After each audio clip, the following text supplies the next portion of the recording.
నా పేరు మేఘావత్ సంతోష్. మాది విలేజ్ వచ్చి హర్షగూడ. నేను ఎప్పటి నుంచో అనాథలకు కానీ అనాథ ఆశ్రమాలకు కానీ ఇప్పుడప్పుడు హెల్ప్ చేస్తూ ఉంటా. అలాగే నేను గిరి అన్న గారి వీడియో చాలా చూసి ఇన్స్పైర్ అయ్యి ఈరోజు కాదు కానీ రేపు మా పాప బర్త్డే సందర్భంగా ఒక రోజు ముందు మా పాప బర్త్డే సందర్భంగా ఇంత ఈ ఆశ్రమంలో అయితే ఎంతమంది అయితే ఉన్నారో అంతమందికి భోజనాలు ఏర్పాటు చేయడం జరిగింది. అదేవిధంగా మా పాపకు అందరూ ఆశీర్వదించి మంచిగా బ్లెస్సింగ్ ఇవ్వాలని కోరుకుంటున్నాను.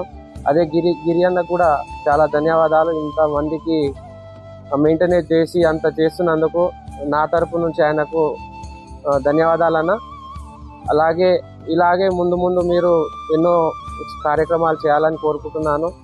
అదేవిధంగా నేను ఎప్పుడు వచ్చినా మా పాప బర్త్డే కానీ మా బాబు బర్త్డే కానీ ఎవ్రీ ఇయర్ మేము ఇక్కడ వచ్చి సెలబ్రేషన్ చేసుకుంటామని మనస్ఫూర్తిగా కోరుకుంటున్నాను. ఈ అవకాశం వచ్చినందుకు ప్రత్యేక ధన్యవాదాలు అన్న మీకు. నా పేరు భార్గవి. మా పాప 5th బర్త్డే సెలబ్రేషన్ ఇక్కడ జరుపుకోవడం చాలా ఆనందంగా ఉంది. నెక్స్ట్ మేలో మా బాబు బర్త్డే ఉంది, అప్పుడు కూడా ఇక్కడే వచ్చి సెలబ్రేట్ చేసుకుంటాను. Thank you.